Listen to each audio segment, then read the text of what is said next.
नमस्कार, रात के 10 बज चुके हैं। आपके साथ हाजिर हूं मैं रुमाना इसार खान। वक्त हो गया है आपके अपने शो घंटी बजाओ का। घंटी बजाओ मतलब जनता की आवाज है ये। और आज जनता पूछ रही है कि महाराष्ट्र के बड़े मंत्री के दाऊद से रिश्तों का आखिर सच है क्या। देखिए, आरोप यह है कि महाराष्ट्र की उद्धव सरकार में मंत्री नवाब मलिक ने डी कंपनी मतलब दाऊद के गुर्गों के साथ एक जमीन का सौदा किया। इस सौदे में हुए लेन देन को लेकर ही प्रवर्तन निदेशालय मतलब ईडी ने नवाब मलिक पर न सिर्फ मनी लॉन्ड्रिंग का आरोप लगाया, बल्कि उसी आरोप में आज नवाब मलिक की गिरफ्तारी हो चुकी है। नवाब मलिक को 8 दिन की ईडी रिमांड में भेज दिया गया है, मतलब 3 मार्च तक फिलहाल नवाब मलिक को ईडी रिमांड में भेज दिया गया है। नवाब मलिक की पार्टी है एनसीपी और महाराष्ट्र सरकार में शामिल शिवसेना और कांग्रेस इस गिरफ्तारी को बदले की कार्रवाई बता रहे हैं। वहीं दूसरी तरफ बीजेपी है। बीजेपी नवाब मलिक के इस्तीफे की मांग कर रही है। अब सवाल यह है कि यह सियासी लड़ाई है, क्या इस सियासी लड़ाई में सच सामने आ पाएगा? क्या सरकार चलाने वालों पर जनता का भरोसा बना रह पाएगा? हमारी ये रिपोर्ट देखिए और 8422840000 पर घंटी जरूर बजाइएगा।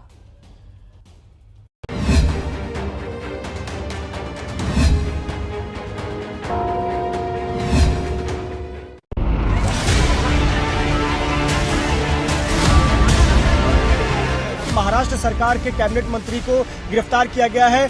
गौरतलब है कि उद्धव ठाकरे सरकार के ये दूसरे बड़े मंत्री हैं अनिल देशमुख के बाद जिनको गिरफ्तार किया गया है।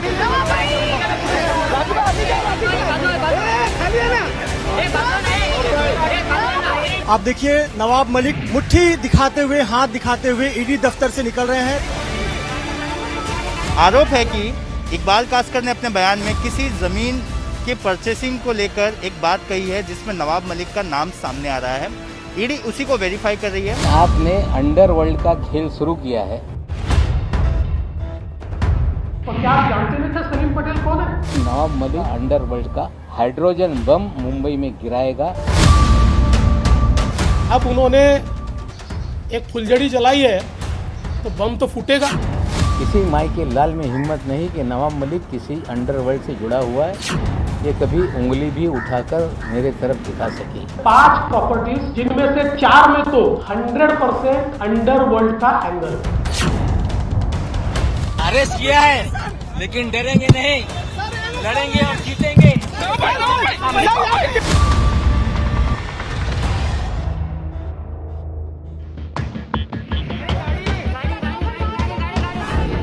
महाराष्ट्र की सियासत में दिवाली से शुरू हुई बमबाजी होली आते आते एक नया रंग ले चुकी है, क्योंकि जिस तरह उत्तर प्रदेश के चुनाव के बीच यूपी से रिश्ता रखने वाले उद्धव सरकार के मंत्री और एनसीपी के कद्दावर नेता नवाब मलिक को गिरफ्तार किया गया है, उसे लेकर महाराष्ट्र से यूपी तक हंगामा मच गया है। भाई आप संघर्ष करो, हम तुम्हारे साथ हैं।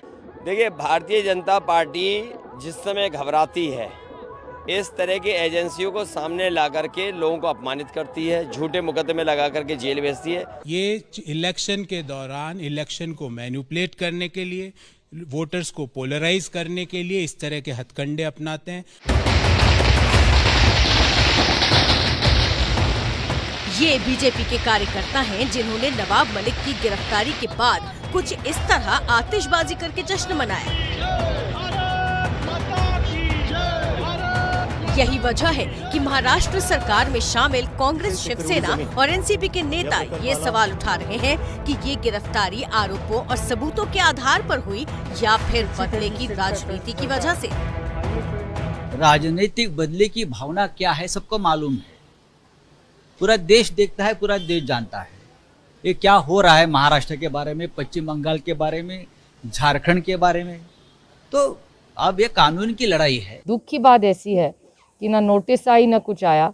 महाराष्ट्र के एक मंत्री को डायरेक्टली ईडी के ऑफिस में लेके गए। ये महाराष्ट्र का अपमान है। राजनीति इतने नीचे स्तर पर जा सकती है, ये बड़ी ही निराशाजनक और गलत बात है। पूरे देश में या महाराष्ट्र में जो भी आज चीजें दिखाई दे रही है वो उचित नहीं है। अब सवाल ये है कि क्या विपक्ष के ये आरोप भी सिर्फ राजनीतिक बयानबाजी हैं? क्योंकि नवाब मलिक को जिस आरोप में गिरफ्तार किया गया है वो बेहद गंभीर है। प्रवर्तन निदेशालय की तरफ से जारी किए गए इस अरेस्ट ऑर्डर को देखिए।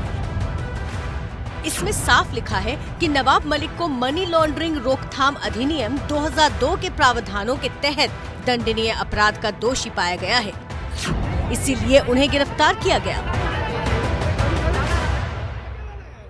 अरेस्ट किया है, लेकिन डरेंगे नहीं, लड़ेंगे और जीतेंगे।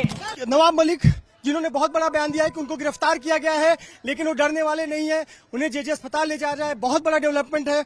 महाराष्ट्र के कैबिनेट मंत्री नवाब मलिक, जिनको सुबह सुबह ईडी उनके घर से उठाई थी, ईडी दफ्तर लाई थी, अब कुछ घंटों की पूछताछ के बाद उन्हें अपने साथ मेडिकल के लिए लेकर गई है। खुद नवाब मलिक का कहना है कि उनको गिरफ्तार किया गया है। गिरफ्तारी से पहले करीब 8 घंटे तक ईडी दफ्तर में नवाब मलिक से पूछताछ की गई। नवाब मलिक का आरोप है कि समन भेजकर बुलाने के बजाय ईडी के अधिकारी सुबह सुबह जबरदस्ती उन्हें उठा कर ले गए। नवाब मलिक पर इस कार्रवाई की वजह बना दाऊद के भाई इकबाल कासकर का पुलिस को दिया बयान। आरोप है कि इकबाल कासकर ने अपने बयान में किसी जमीन के परचेसिंग को लेकर एक बात कही है, जिसमें नवाब मलिक का नाम सामने आ रहा है। ईडी उसी को वेरीफाई कर रही है। आज करीब 5 बजे ईडी के अधिकारी नवाब मलिक के कार्यालय पहुंचे और वहां जाने के बाद कुछ पूछताछ की, बातचीत की और फिर नवाब मलिक से कहा गया कि वो जांच में सहयोग करें और उनके साथ ईडी कार्यालय आए और फिर उन्हें ईडी के कार्यालय लाया गया। ईडी का आरोप है कि नवाब मलिक पूछताछ में सहयोग नहीं कर रहे थे, इसीलिए उन्हें गिरफ्तार किया गया। लेकिन गिरफ्तारी के वक्त नवाब मलिक जब ईडी दफ्तर से बाहर निकले तो उनकी बॉडी लैंग्वेज कुछ और ही कह रही थी। जिस तरह उन्होंने मुट्ठी बांधकर हाथ उठाया, ऐसा लग रहा था जैसे वो कोई बड़ी जीत हासिल करके निकले हों। इसके बाद बाहर निकलते हुए वो लगातार हंसते रहे। हालांकि इसके उलट जब नवाब मलिक को मेडिकल के लिए ले जाया जा रहा था, तब उनसे मिलने पहुंची बहन और बेटी की आंखों में आंसू दिख रहे थे।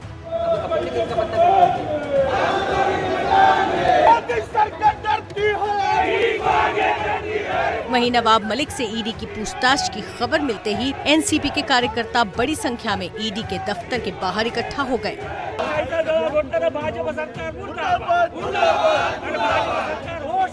मैं इस वक्त ईडी दफ्तर के बाहर हूं और यहां पर आप देखेंगे कि बड़े पैमाने पर राष्ट्रवादी कांग्रेस के कार्यकर्ता यहां पर मौजूद हैं, जो यहां नारेबाजी कर रहे थे। सुबह से बीजेपी मुर्दाबाद, नवाब मलिक जिंदाबाद के नारे लगा रहे थे और वहां देखेंगे कि बड़े पैमाने पर जो है कुछ लोग यहां धरना देने के लिए भी मौजूद हैं, यहां पर धरना दे रहे हैं।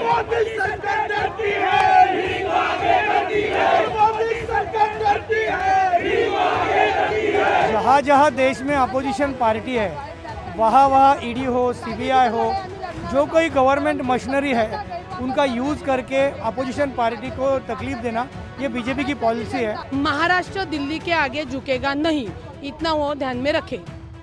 उधर गिरफ्तारी के बाद नवाब मलिक को सेशंस कोर्ट ले जाया गया, जहां लंबी जिरह चली। ईडी की तरफ से एएसजी अनिल सिंह और नवाब मलिक की तरफ से उनके वकील अमित देसाई ने अपना अपना पक्ष रखा। एडिशनल सॉलिसिटर जनरल ने कहा, दाऊद गैंग के एक सदस्य ने 200 करोड़ की संपत्ति नवाब मलिक और उनके परिवार के स्वामित्व वाली कंपनियों को बेची। इसके जवाब में नवाब मलिक के वकील अमित देसाई ने कहा, अपनी रिमांड में ईडी ने एक जगह कहा कि हसीना पार्कर ने नवाब मलिक को संपत्ति बेची, दूसरी जगह कहा मुनीरा ने बेची। ये लोग माहौल बना रहे हैं जिससे मलिक को इस मामले में घसीटा जा सके। जिस जमीन को लेकर ये सारा विवाद है, वो मुंबई के कुर्ला इलाके में है। मैं इस वक्त मुंबई के कुर्ला इलाके में हूँ और कुर्ला इलाके में यही वो जगह है, कंपाउंड है, जो कि नवाब मलिक की जमीन है। दरअसल इसे गोवा वाला कंपाउंड के नाम से जाना जाता है।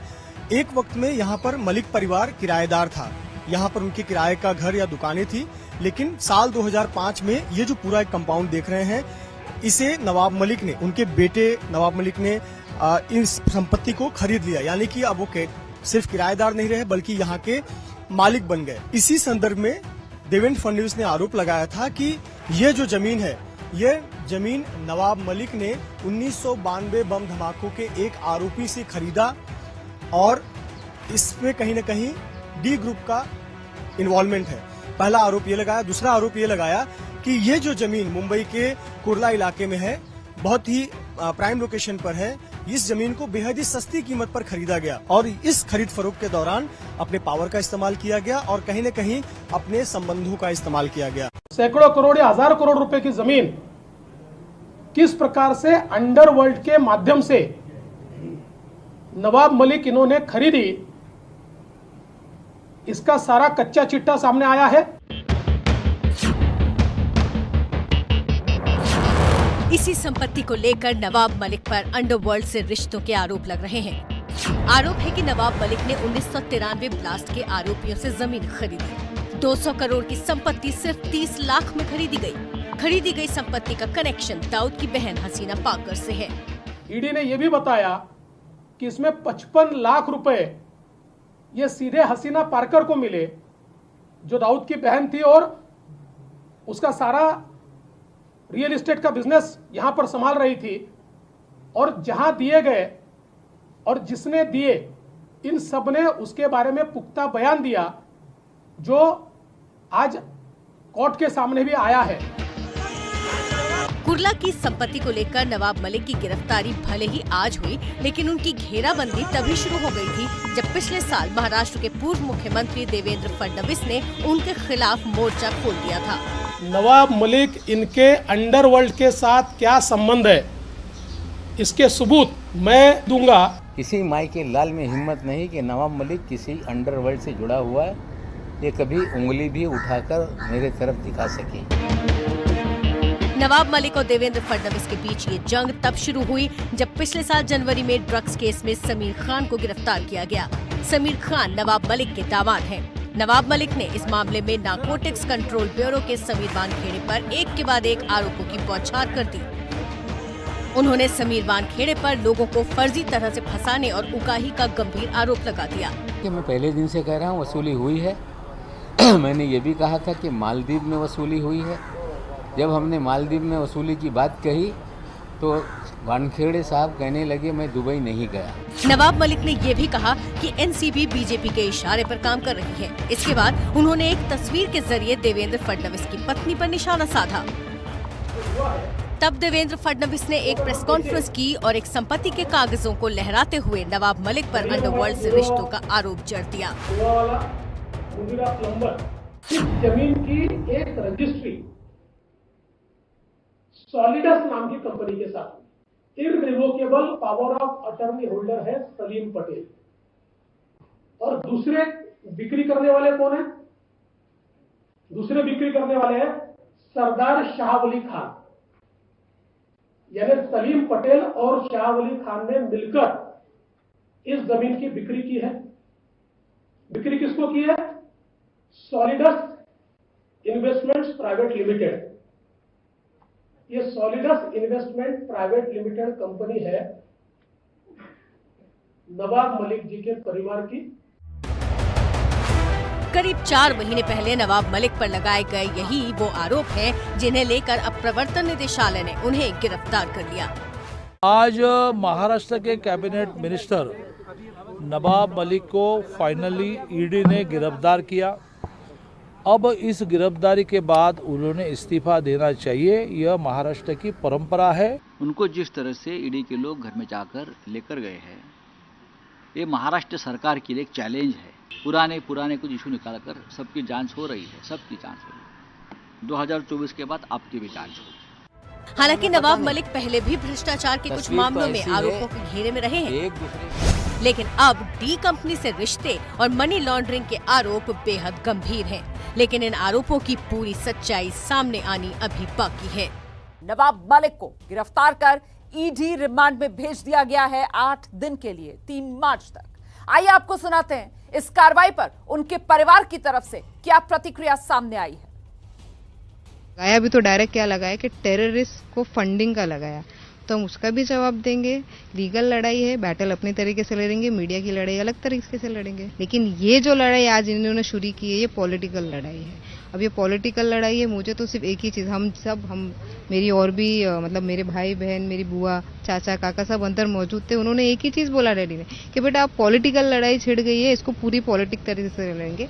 और मेरे पास जो भी है और जो भी अभी तक हम चुप बैठ के मुंह बंद करके बैठे थे, मैं तो लूंगा और मैं ये कोशिश करूंगा कि पूरी सरकार मिलके उसके ऊपर स्टैंड ले।